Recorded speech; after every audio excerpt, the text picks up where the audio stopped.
મારા બરોડા શહેરના નાગરિકો આજે મને કહે કે અશાંત ધારાને મજબૂત કરવો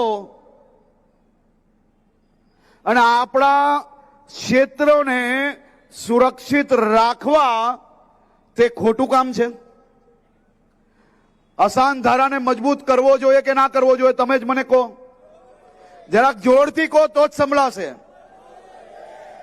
અને આ અશાંત ધારાને મજબૂત કર્યો તેમાં કોંગ્રેસીઓ કેમ ઉપર નીચે થાય? મારે મારા રાજ્યના નાગરિકોના હિતમાં કામ કરવું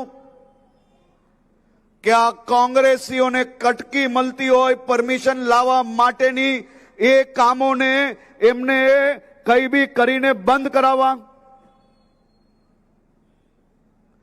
આ અશાંત ધારાની અંદર મુખ્યમંત્રી શ્રી ભૂપેન્દ્રભાઈ પટેલના માર્ગદર્શનમાં વિધાનસભાના બજેટ સત્રમાં અશાંત ધારાને બિલકુલ મજબૂત બનાવવામાં આવ્યો છે।